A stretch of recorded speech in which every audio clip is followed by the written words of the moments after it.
નમસ્કાર વિદ્યાર્થી મિત્રો, આપણે હવેનો જે લેક્ચર છે આપણે લાસ્ટ એમિનેશન સુધી આપણે પૂર્ણ કરેલું હતું. હવે આપણે જોવાનું છે આલ્ડીહાઇડની ઓક્સિડેશન પ્રક્રિયા, જે રાસાયણિક પ્રક્રિયામાંનો એક ભાગ છે. એ છે આલ્ડીહાઇડની ઓક્સિડેશન પ્રક્રિયા. ઓકે, ચાલો આલ્ડીહાઇડની ઓક્સિડેશન પ્રક્રિયા સમજ. એટલે પહેલી જ વસ્તુ કે આપણી પાસે આલ્ડીહાઇડ એટલે RCHO છે. ઓકે, RCHO નું ઓક્સિડેશન તમારે કરવાનું છે. શું છે? ઓક્સિડેશન કરવાનું. પણ આ ઓક્સિડેશન જે તમે કરવાનું છે એ કરવાનું છે નિર્બળ ઓક્સિડેશન કરતા વડે તમારે કરવાનું છે. કોના વડે? નિર્બળ ઓક્સિડેશન કરતા. અને જે આલ્ડીહાઇડ છે તે પ્રબળ રિડક્શન કરતા તરીકે વર્તે. ઓકે, દાખલા તરીકે આપણે કહીએ કે RCHO એનું ઓક્સિડેશન કરાવીએ, ઓક્સિડેશનની હાજરીમાં ઓક્સિડેશન કરાવીએ એટલે તમને મળશે RCOOH. અને કીટોનનું ઓક્સિડેશન પ્રબળ ઓક્સિડેશન કરતા. હવે કેમ આલ્ડીહાઇડનું ઓક્સિડેશન તમારે કોના ઓક્સિડેશન કરતા વળે? સર, નિર્બળ ઓક્સિડેશન કરતા વળે. હવે કીટોન લ્યો તમે RC≡OR, તો કીટોનનું જે તમારે ઓક્સિડેશન કરાવવાનું છે, આ ઓક્સિડેશન જે પ્રક્રિયા કીટોનની છે એ તમારે કરાવવાનું પ્રબળ ઓક્સિડેશન કરતાની હાજરીમાં. કોની હાજરીમાં? પ્રબળ ઓક્સિડેશન. હવે દાખલા તરીકે હું કીટોન લઉં છું, કીટોન લો એટલે RC≡OR. ઓકે, આ રીતના પણ લઈ શકો છો. બીજું ઉદાહરણ હું તમને આપું, RCH2C≡CH2R. ઓકે, આ ઉદાહરણ આપણે લીધું છે. આનું ઓક્સિડેશન કરવાનું. ઓક્સિડેશન આનું કરો એટલે પ્રક્રિયા બે જગ્યાએ થાય. એકવાર અહીંથી તૂટીને એટલે આ બે પદનું થાય.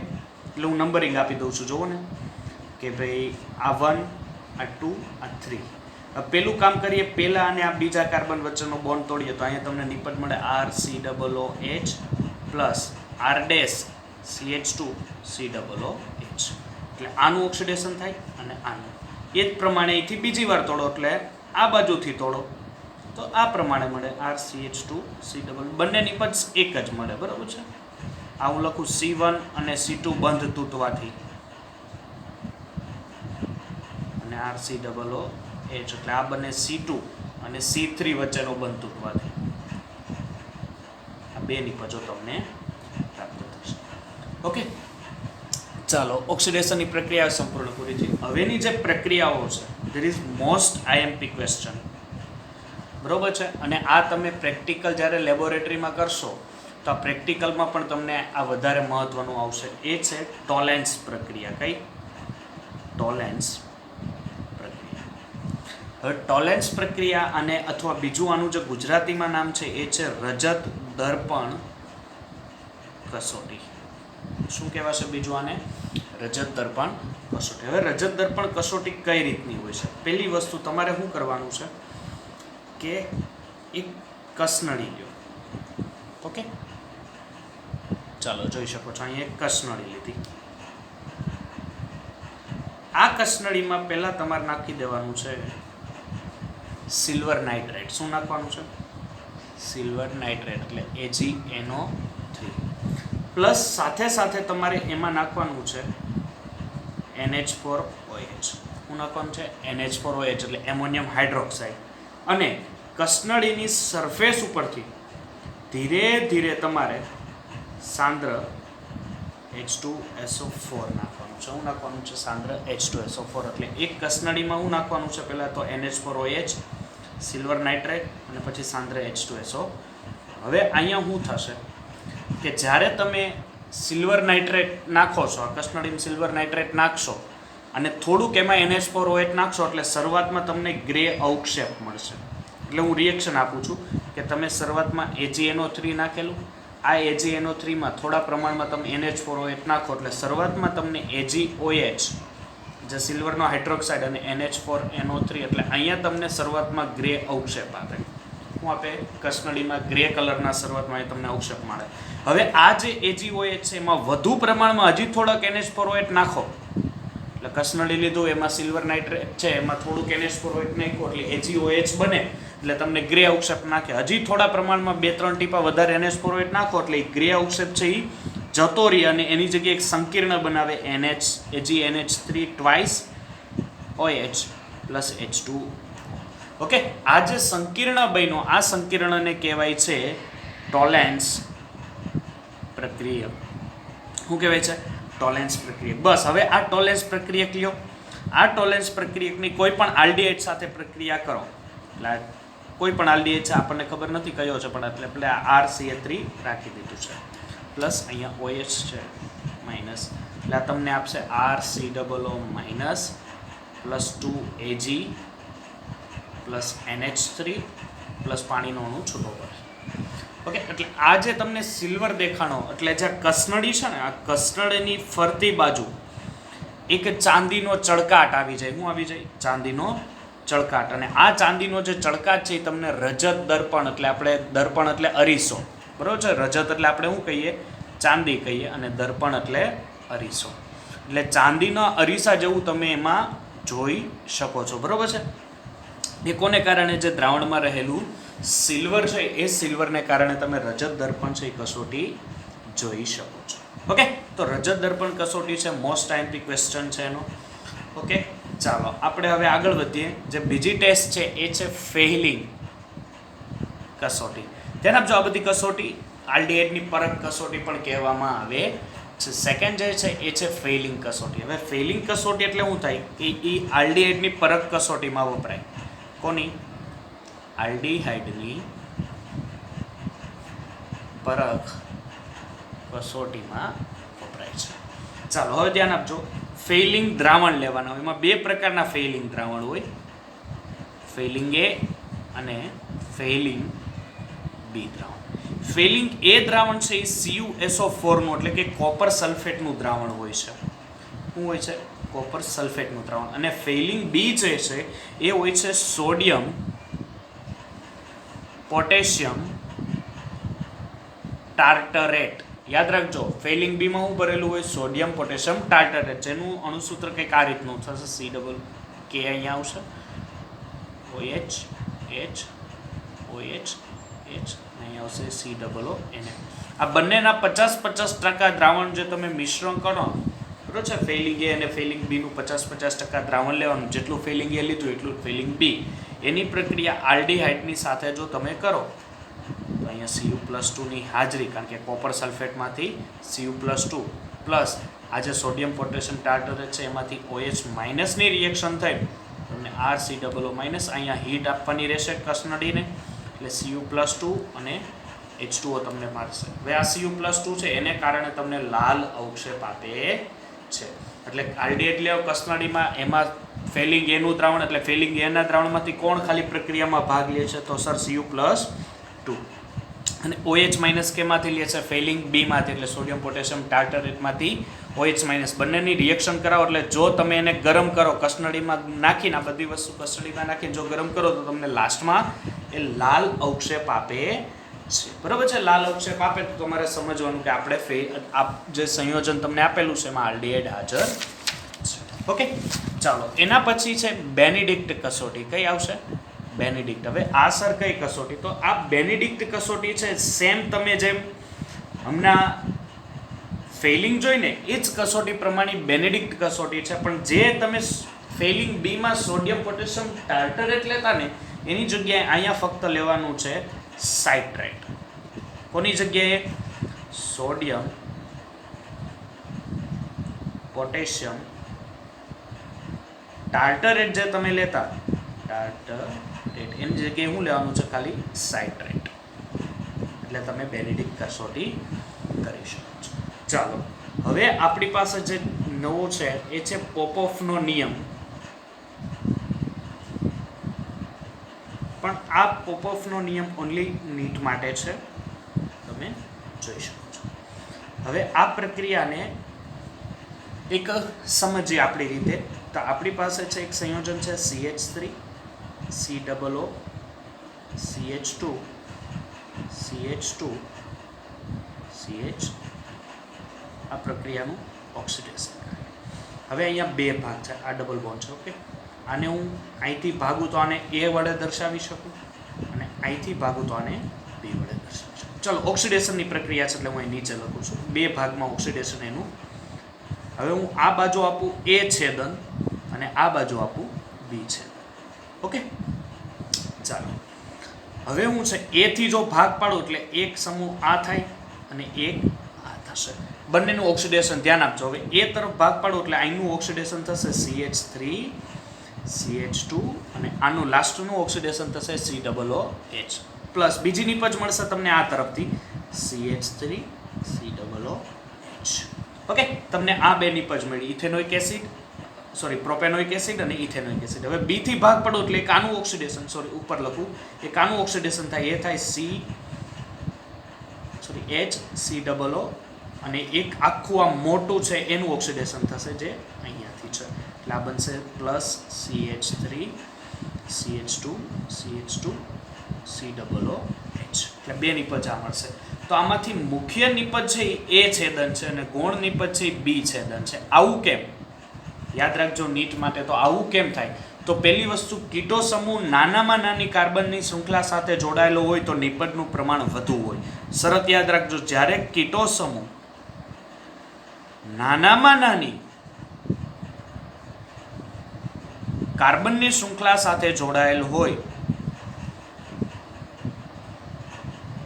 કાર્બનની શૃંખલા સાથે જોડાયેલો હોય તો તમે શું કહી શકો? જો કાર્બનની શૃંખલા સાથે જોડાયેલો હોય તો એ મુખ્ય નિપજ. તો અહીંયા તમે જોઈ શકો A છેદન કરો એટલે કીટો સમૂહ એક CH3 સાથે જ જોડાયેલો છે અને બીજું આનું ઓક્સિડેશન. પણ B છેદન કરો એટલે કીટો સમૂહ જો 1 2 3 જે કાર્બન છે એની સાથે જોડાયેલો છે અને અહીંયા A છેદન કરું તો આની સાથે, એટલે A છેદન માટે આ મુખ્ય નિપજ તરીકે તમે ગણી શકો. ઓકે, ક્લિયર છે? ચાલો હવે એના પછીની જે કસોટી છે એ કસોટી છે હેલોફોર્મ કસોટી. કઈ છે? હેલોફોર્મ કસોટી. બહુ જ સરસ છે. ચાલો જોઈએ હેલોફોર્મ કસોટી. એ શું છે કે RCOO CH3 ધેટ મીન્સ કીટો વર્ગ છે. કીટો વર્ગની પ્રક્રિયા તમારે કોની સાથે વિદ્યાર્થી મિત્રો કરવાની છે? કીટો વર્ગની પ્રક્રિયા આપણે NaOH પ્લસ હેલોજન એટલે 2 મોલ NaOH લીધું છે, અથવા તમે જો NaOH ન લ્યો તો અહીંયા NaOX લેવું પડે, બરાબર છે? અથવા તમે NaOH પ્લસ X2 નું મિશ્રણ પણ લઈ શકો. આ પ્રક્રિયાને અંતે તમને RCOONA પ્લસ CHX3 મળે છે. જોરદાર રિએક્શન છે. આની જે મેકેનિઝમ છે ને એના ઉપર ખાસ ધ્યાન આપજો. એટલે તમને આખી પ્રક્રિયામાંથી RCOO એટલે કીટોનમાંથી તમને સોડિયમ વાળું ફિનોક્સાઇડ વાળું સંયોજન કેમ મળે છે એના વિશે તમને હું આખી જાણકારી આપું. બેસ્ટ વસ્તુ ક્રિયાવિધિ ઉપર ખાસ ફોકસ રાખજો. તો આપણે જોઈએ એની ક્રિયાવિધિ. ચાલો, પહેલી જ વસ્તુ છે કે તમારી પાસે શું છે? RCH3 છે એટલે અહીંયા તમે લખશો RC⋯O અને અહીંયા જે CH3 છે ને હું છૂટો પાડું છું CH2 અને H. સમજ પડશે? ચાલો, હવે NaOH છે એમાંથી OH નું જે એટ્રેક્શન છે એ આના હાઇડ્રોજન સાથે એટલે H+ સાથે આવશે એટલે અહીંયા આવશે સંયોજન H2O છૂટો પડશે. શું થશે? H2O છૂટો પડશે એટલે આ બનશે RC⋯O અને અહીંયા CH2. હવે CH2 ઉપર ભાગીદારીનો માઇનસ ચાર્જ.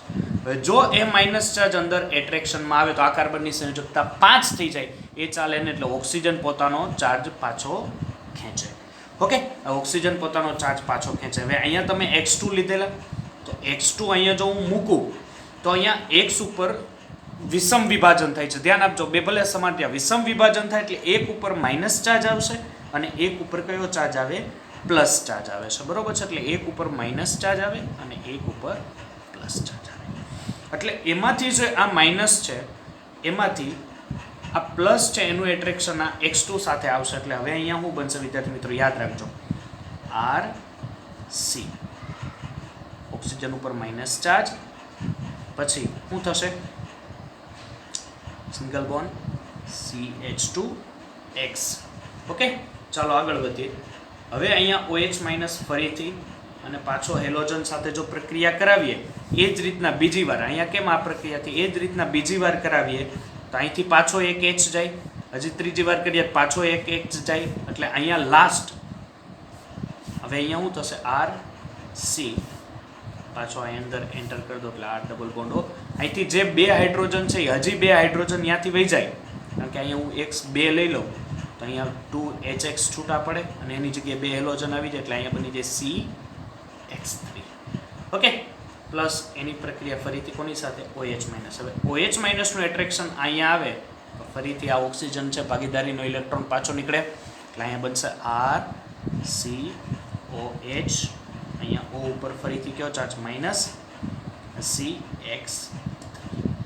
ઓકે, હવે શું થશે, આ બોન્ડ તૂટે, એ બોન્ડ તૂટે એટલે હેલોજન વાળો ચાર્જ છે એટલે આ ચાર્જ એના ઉપર પાછો ખેંચી જશે, ઓક્સિજન પાછો અંદર પોતાનો ચાર્જ દાખલ કરશે એટલે અહીંયાથી હવે કંઈક નવું થયું R, આ ડબલ બોન્ડ O અને અહીંયા OH પ્લસ CX3. ઓકે, હવે એમાંથી શું થશે વિદ્યાર્થી મિત્રો કે આ જે CX3 છે અહીંથી OH દેખાય છે, OH પ્લસ ચાર્જમાં અને ઓક્સિજન કયા ચાર્જમાં, માઇનસ ચાર્જમાં. અહીંયા તમે સોડિયમનો ઉપયોગ કરી લો કારણ કે અહીંયા આજે અત્યાર સુધી સોડિયમનો ઉપયોગ કરેલો નહોતો. હવે પોઈન્ટ આઉટ જોજો ખાસ, આ જે H છે એનું એટ્રેક્શન આ કાર્બન સાથે જશે કારણ કે કાર્બનની સંયોજકતા અત્યારે 3 હેલોજન દ્વારા પૂરી થઈ છે, હજી એક હેલોજન બાકી છે એટલે હજી એક સંયોજકતા એની બાકી છે અને અહીંથી જો H દૂર થાય તો એ સોડિયમમાં ડાયરેક્ટ ઓક્સિજન સાથે એટ્રેક્શનમાં આવે એટલે યાદ રાખજો RCOO અહીંયા બનશે ON ને પ્લસ અહીંથી જે H હતો એ બનશે અહીંયા CHX3. ધેટ મીન્સ આ ફાઇનલ નિપજ તમને મેં પ્રાપ્ત કરીને આપેલી. એટલે મેકેનિઝમ ખાસ એકવાર ફરીથી પાછળ વિડીયો રિકેપ કરી લેજો અને જોઈ લેજો એટલે મેકેનિઝમ ઉપર તમને વધારે આઈડિયા રહેશે. ઓકે, તો ચાલો વિદ્યાર્થી મિત્રો આપણે આગળ વધીએ. હવે છે આલ્ફા હાઇડ્રોજનને કારણે થતી પ્રક્રિયા. ઓકે, આ જે પ્રક્રિયાઓ છે એના ઉપર બેઠું એકદમ વ્યવસ્થિત ધ્યાન રાખજો. દેટ ઇઝ મોસ્ટ મનો સ્ક્વેર કરી દો હાલો ને, એવો IMP ક્વેશ્ચન છે. આલ્ડોલ સંકલન, ક્રોસ આલ્ડોલ સંકલન ને કેનિઝારો પ્રક્રિયા, આલ્ડીહાઇડ, કીટોન અને કાર્બોક્સિલિક એસિડમાં આ ક્વેશ્ચન મને એક એવો ગમે છે કે જે વધારે પડતો પૂછી શકે. એના પહેલાં આપણે એક વસ્તુ શીખવી પડશે, એ શીખવી પડે એસિડિકતા. એસિડિકતા આમ તો તમને આલ્કોહોલ ફિનોલમાં મેં થોડુંક માહિતી તો આપી જ દીધેલી છે એટલે તમને થોડોક આઈડિયા તો હશે. તો પણ એક વિષય આપણે જોઈએ કે આલ્ડીહાઇડ અને કીટોન સંયોજનો આલ્ફા હાઇડ્રોજનને કારણે અનેક પ્રક્રિયાઓ આપે છે. બરોબર છે, આલ્ડીહાઇડ તમે લઈ લો અથવા તમે કીટો વર્ગ લઈ લો ઓર કીટો વર્ગ લો, એ આલ્ફા હાઇડ્રોજનને કારણે ઘણી પ્રક્રિયા. હવે પહેલી જ વસ્તુ આલ્ફા હાઇડ્રોજન એટલે શું, તો હું અહીંયા લખું છું આ CH3 અને એની સાથે જોડાયેલો છે આલ્ડીહાઇડ. ઓકે, તો કોઈ પણ ક્રિયાશીલ સમૂહ સાથે જોડાયેલા પ્રથમ કાર્બનને આલ્ફા કાર્બન કહેવાય. કેવો? Alpha carbon. અને એની સાથે જોડાયેલા બધા જ હાઇડ્રોજનને આલ્ફા હાઇડ્રોજન કહેવાય છે. ખબર પડશે આલ્ફા હાઇડ્રોજન કોને કહેવાય? ઓકે, તો ચાલો આલ્ફા હાઇડ્રોજનને કારણે થતી પ્રક્રિયાઓ છે એ આપણે જોવાની છે. તેને કારણે એસિડિકતા વધે. હવે દાખલા તરીકે આલ્ફા હાઇડ્રોજનનો તમે જો H દૂર કરી નાખો ને આપણને ખબર છે કોઈ પણનો H પ્લસ જો તમે દૂર કરો તો એ શું બને? એસિડિકતા બને છે. ઓકે, તો ચાલો આપણે હવે પહેલી જે આની પ્રક્રિયા છે એ પ્રક્રિયા વિશે જોઈએ. અને એ જે પ્રક્રિયા છે એમનું નામ છે ને કહેવામાં આવે છે, ફઈએ નામ પાડેલું છે આલ્ડોલ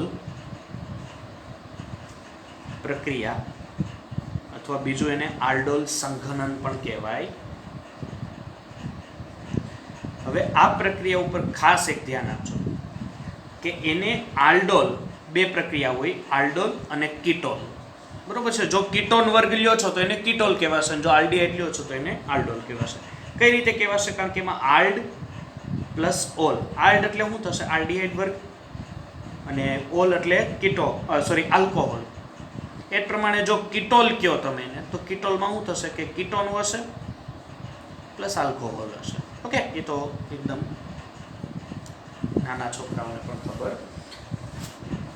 ચાલો હવે ખાસ વસ્તુ હું રિએક્શન આપું છું એક તમને આલ્ડોલ પ્રક્રિયા પહેલા સમજાવું છું. તો હવે એની પ્રક્રિયા પહેલી જ વસ્તુ તમે શું લીધું? આલ્ડીહાઇડ તમે લીધું. હવે આલ્ડીહાઇડ લીધું એટલે CH3CHO. હું તમને ડાયરેક્ટ જે બુકમાં રિએક્શન આપી છે એ પહેલાં સમજાવું પછી મેકેનિઝમ સમજાવું એટલે એકદમ તમારા ભેજામાં બેસી જશે. આલ્ડીહાઇડના બે મૂલ્ય મંદ NaOH સાથે પ્રક્રિયા કરો એટલે બને CH3 CHOH CH2 CHO.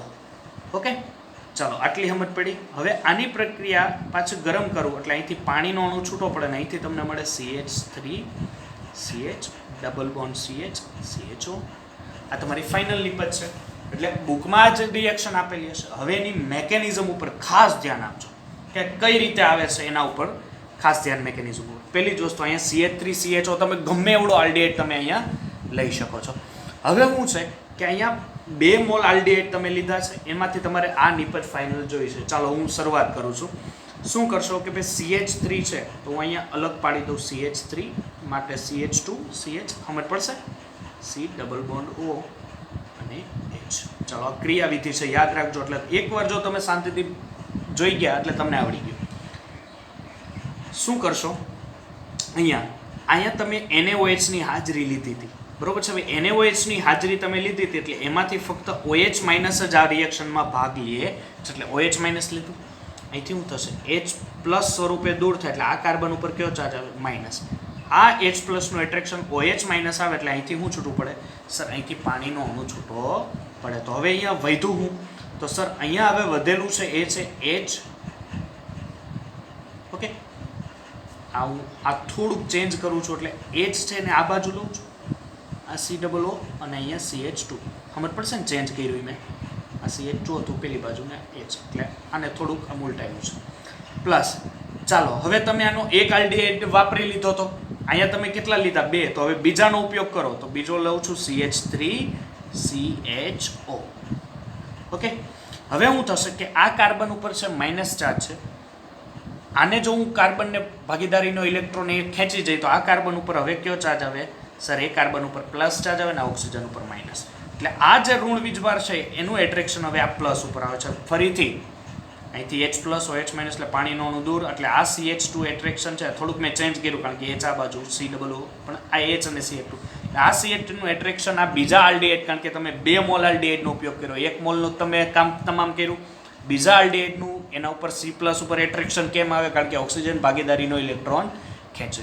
હવે એનું એટ્રેક્શન ત્યાં આવશે એટલે આ બંનેને જોઈન્ટ કરતા લખો અહીંથી CH3 C અહીંયા H, આ ઓક્સિજન માઇનસ ચાર્જ અને એની સાથે આ કાર્બન સાથે આવે છે CH2